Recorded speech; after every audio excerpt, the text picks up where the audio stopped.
Hi everyone, it's Ileana and I have another card to share with you today.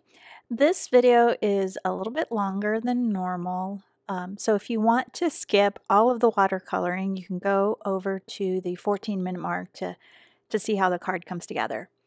I'm going to start by stamping the Concord and 9th You Are Here stamp set onto some Fabriano hot press paper. It's watercolor paper. You can just use whatever you have. I am stamping the image with distress ink and antique linen. I tried to do a different color, kind of like the pink and the green on the leaves, but it didn't turn out so well, and I'll show you that later. But for now, I'm just stamping this with antique linen a couple of times so that I can see all the leaves. And it's absolutely driving me nuts that my video is cattywampus, so it's going to drive me nuts throughout the whole thing.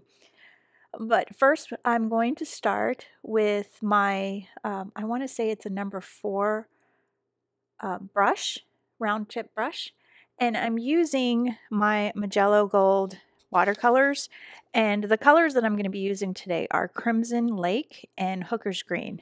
I only use 2 colors. I don't mix them or anything like that. I just kind of dilute it with the water. What I've learned as I've tried to do the no-line watercoloring is that if you start off with your brush and you just have it a little bit wet and you add the pigment full strength, you can just color it kind of like do the edge of the line, and then you can add some water to your brush. You want to just add a little bit, and usually what I'll do is I'll wet the brush and then I'll use my little rag that's off to the side to just sop up some of the water.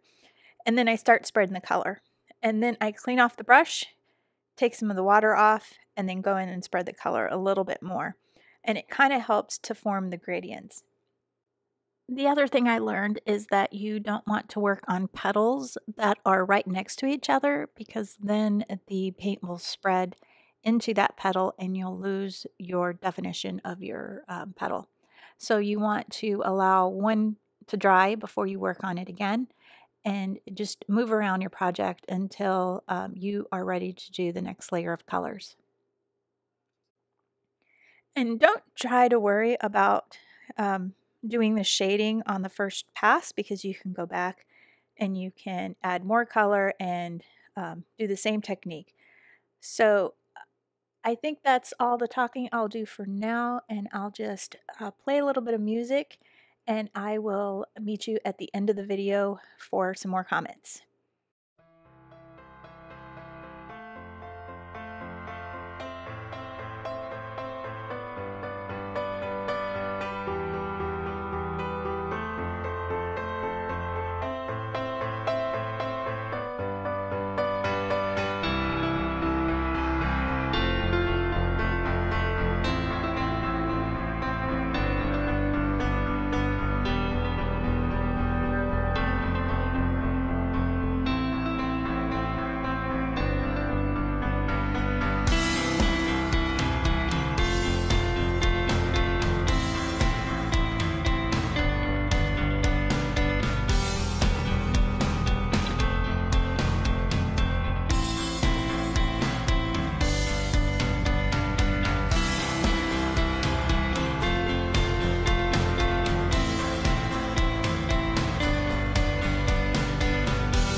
Well, I hope you enjoyed that long process. I can tell you that it was very therapeutic for me. I actually made this watercolor piece several times, and you'll see my comparison in just a minute. And you'll also notice that I am wearing my very old sweatshirt. I work in my basement most of the time, and it's always a little bit chilly, and so I have some favorite sweatshirts that I like to put on. So I'm sorry if you get to look at my old tan sweater. I'm just adding a couple of little touches to the watercoloring. And what I also learned is that you don't want to partially wet part of a petal, because then you'll get like a bloom mark. So now that my project is completely dry, I trimmed it out with the largest stitched rectangle from the Lawn Fawn stitched rectangle dies. And I'm adding a sentiment from the Alta New Pinned Rose. I'm making this into a Mother's Day card. My mom has always loved flowers, and she probably keeps every single card I make for her. And so I'm just making her one to add to her collection. So I'll be putting this in the mail for her. I'm stamping several times with VersaFine Onyx Black ink because the watercolor paper is textured. And then I'm adding the last part of the sentiment, the I love you. I'm making sure that it's completely straight, and I'm just stamping it onto my mouse pad, and you can clean that up after. You can wipe it so you're not wasting it. And the VersaFine is a little sticky, and so I have to go back with the Novus to get it completely off. And once it's straight, I'm just going to go ahead, and I'm not going to emboss it. I'm just going to leave it plain. But here's the first one that I tried using the pink and the green distress inks, and I couldn't get the lines to blend out. Here's another one that I made with white embossing powder. And then another one, well, this is the one that I made for my mom, but I have another one that was on the Arches hot press. And so that's what this one looks like. And you really can't tell a difference between the two, to be quite honest. And this is another one that I made. So I did make this several times, and it was really fun. So I hope you've enjoyed watching this, and I hope that you give it a try and that you make your mom something really nice for Mother's Day. And be sure to give this video a thumbs up and hit the subscribe button. Have a great day. Bye.